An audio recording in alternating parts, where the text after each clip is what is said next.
Hi, thank you for joining me for today's process video, and today is the monthly series that I do with my friends Helen and Jackie. Their details will be in the description box down below, and this is One Sketch 3 Ways. So each month we choose a sketch or create a sketch and each work with it to show different ways that you can interpret the same sketch. So today I've created the sketch, you can see it in the top left hand corner there, and I'm documenting some photos from Mothering Sunday when I took my mum and dad and my daughter to Croxteth Park to see James, who works at a maker's market there. So I've pulled out my Arden Creative Studio Hidden Creek collection, and I'm just trying to add some mixed media to the background. Now this paper is from the pattern paper pad. They don't have loose 12 by 12 sheets in this collection. You just buy a pad and you get 2 of each sheets. They're double-sided and they're gorgeous, but they do have a little bit of a coating on them, which I discovered when I tried to add this mixed media, and it sort of sat on top rather than sinking into the paper. It does eventually go in, you just need to be a little bit patient. So I started off with Rustic Wilderness, and then I'm coming in with I think it's Scattered Straw. I'm pretty sure it's Scattered Straw.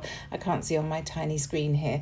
And I'm just using my mini brayer just to create those 2 strips down the L shape down the left hand and bottom sides. I'm now coming in with Iced Spruce, and I'm just adding some splatters of that. I just want loads of different texture behind I'm going to add a few strips of pattern paper, but first of all I wanted to create lots of texture, starting with either the packaging technique or, as I did, using a brayer to get some colour down, and then some splatters, and now I'm going to come in with some stamps. So I pulled out my directions stamps from Hey Little Magpie. I love this set, there's so many options with it. This time I want to use those long strips of stamps. So I'm starting with the piece which is like arrows pointing down. So they're going to point down the left hand side and then across from right to left across the bottom, and I'm using this with Iced Spruce. So I'm having to stamp twice, so overlapping ever so slightly, just to get that length that I wanted. So now that's down, I'm going to come in with the same stamp set, and there's one that's got diagonal stripes on, and I'm going to come in with Rustic Wilderness with this one. And it's going to be stamped more or less overlapping that previous stamped image. And once again, I've got to overlap to get the full length, but that's fine. They're very easy to overlap, and I'm really not worried if it smudges a little bit, because this is quite a grungy look layout, so it doesn't matter if they don't align perfectly.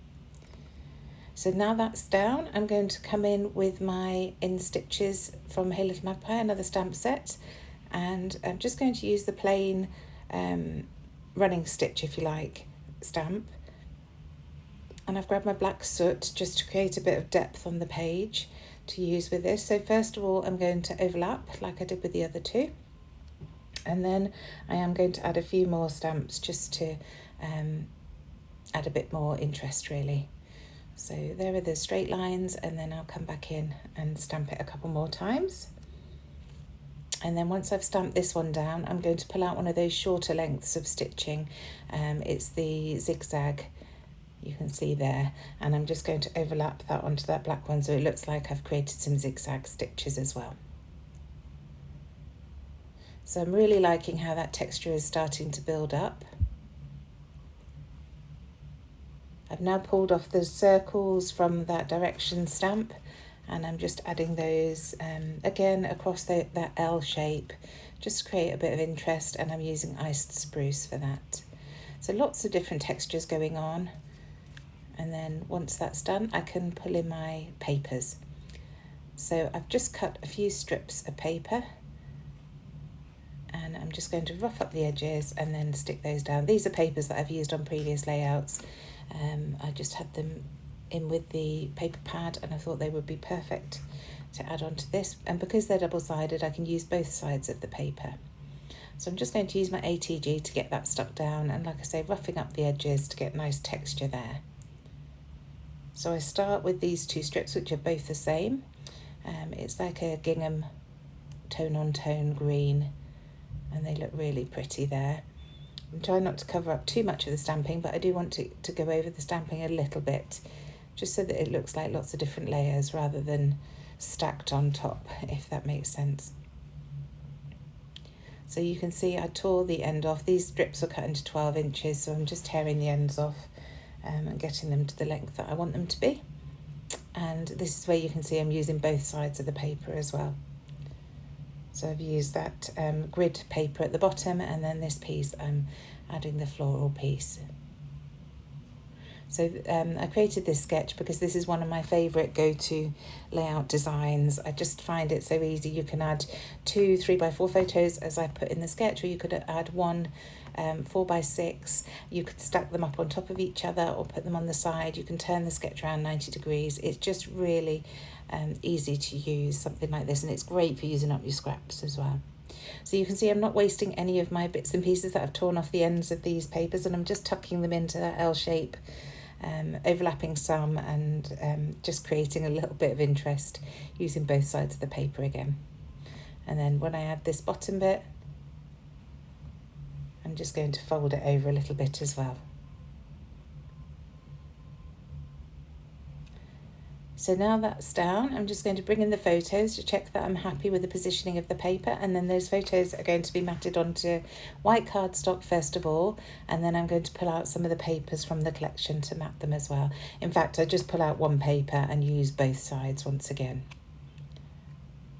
So just trimming those down with my scissors, and then I'll pull in that paper, and it's the paper that I'm pulling in is black with off-white polka dots on it, so it's perfect for matting a photo and really creating emphasis. Because I want the two photos to be overlapping, I'm going to have one with this black polka dot, the one that's on the right hand side of everybody facing, and then the other one is Mum and Amelia ready to walk through the gates to Croxteth from the car park, and I'm going to use the reverse side of that paper. There's a really nice pale colour that I can use to map that photo, so you can see it just there.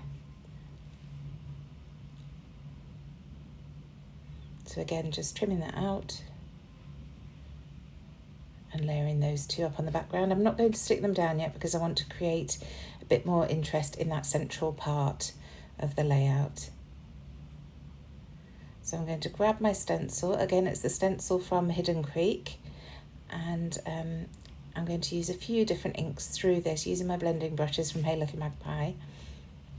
So I start with the Rustic Wilderness, and I just want to add little patches. I don't want it to be a solid block across the background. And as I say, I'm going to use a few different colours. I'm using Rustic Wilderness. I use a bit of Iced Spruce, I think, yep. Just using the same brush. I just have one brush for all my greens, and that Iced Spruce is like a bluey green. So I'm happy using that brush for that. And then I'm going to come in with Black Soot, because I want it to be a little bit darker and create real depth. So just change into my black blending brush here. Just checking the positioning, and I don't want it to be too heavy, but I just want to create a bit of darkness in a couple of spots. And then I'm going to come in with a yellow, it's that same Scattered Straw, and I'm going to offset the stencil, so I'm not creating the same design, I'm offsetting it over the top of those ones that I've just put down and blending a little bit of yellow through. Actually, I think it might be Fossilised Amber that I picked for that, because it's a bit darker than the Scattered Straw, and I wanted it to show on this darker coloured paper. Again, you can probably see better than I can on the size of the screen that I'm working with.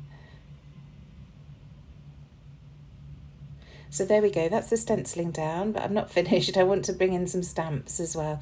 So first of all, I'll stick the photos down, and then you'll see I'll bring the stamps in a minute. Sticking the photos down just so that I can still peel up the edges and tuck things in.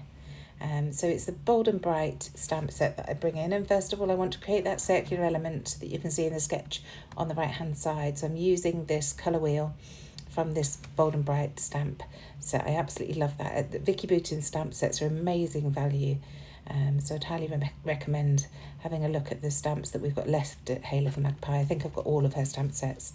They're just wonderful. If you like circles like me, they're well worth the investment.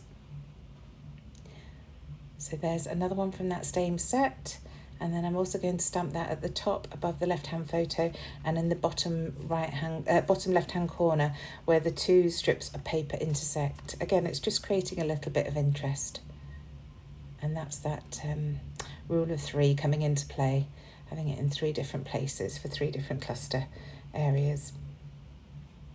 So now I want to bring in my title. So I just went through my thickers drawer and saw this one, and I love the font on this thicker sheet. It is another Vicky Booten one. I think it was from one of her Christmas collections, possibly Peppermint Kisses. So I'm trying to spell out Croxteth Hall, not very successfully. I don't have an R, and I don't have an E, and I definitely don't have enough in the black, so I switched to the gold in a minute. I didn't have any T's, I don't think, so I decided to go with gold. So I'm just going to switch out those black ones, and then I decide that I want to bring it all down to the bottom. So I'm going to move them all down to the bottom, and then I am actually going to glue them down with some Nouveau Deluxe adhesive. So here I am just creating that E and R. So I've taken, I think it was a Y that I used, and I'm just snipping off bits to add to those letters. And of course you can see it, it's a chipboard alpha, so you do see the join, but I don't think it matters. I think it looks absolutely fine because it's quite a grungy layout. I'm more than happy with the way that looks. So now I want to add my embellishments. So I'm going through the ephemera pack first of all, and I just felt that that title had a big gap at the end of it. So you can see how I'm just manoeuvring these leaf and floral pieces just so they fill in the end of that title and overlap the photo a little bit, just to make it a little bit more cohesive. I found this piece that says delighted, and I really wanted to add that somewhere, so that's going to go at the top there, along with that little tab that says a little adventure. And then on the left hand side I found a ticket to add to that little cluster there. So I've got 3 clusters that I'm creating on this layout, one in that corner where the papers all join, one above the top left photo, and then one to the right of the right hand photo. So I'm adding a ribbon loop. If you've watched my videos before, you know I really do enjoy adding a ribbon loop to the side of my photos. I just like the texture and different colour that it brings into the page. So just gluing things down and committing to where they're going. And I am going to bring in one of my craft tabs from my EK Success tab punch there, just to add the date at the top, which was 30th of March, this Sunday just gone. So a week ago today as you're watching this. I'm just looking through to see what else I've got in this little pot. And when I used this collection previously, I must have added some other little bits and pieces from Hey Little Magpie, and when I scooped it all up to put it back in the pack, they were still in there. So first of all, I'm adding this little tab here, and label, and I'm going to just put out for Mothering Sunday on there, so it's just saying why we were there. And then there's also a little leatherette heart with love embossed on it, and I'm going to add that to the bottom along with a little blue flower as well. There's also a gold leaf that you can see on the left hand side. These are all bits and pieces from Hey Little Magpie. They are also featuring in our monthly embellishment kits, so if you're interested in those, check those out on the website. I'll try and remember to add a link to them down below. So just gluing all the little bits and pieces down that I found to add to this layout. So here's my roller date stamp. While I'm doing this, please check the description box below. I'm going to add the link to Helen and Jackie's channels. Gosh, I can't get my words out today. And also our Facebook page. We've got a Facebook page where we encourage you all to join along with the sketch and show us what you've created with it. We've got an album for you to add all your bits and pieces in there. So just finishing off, I felt that there was a funny gap on that label, so I've just added one of the little beetles from the ephemera pieces, and then finally I wanted to add some gold splatters all the way around the edge of my photos and embellishment clusters. So started with a big brush, that didn't really work too well, so switched to my small brush to get some smaller splatters, covering up the photos just so that I don't get too much gold on them. I do still manage to get a few gold splatters, but it's not too horrendous. And that's the layout done. Thank you so much for joining me. I do hope you've enjoyed this. Go and check out the girls and see what they did with this sketch this month. Other than that, I shall see you very soon. Bye.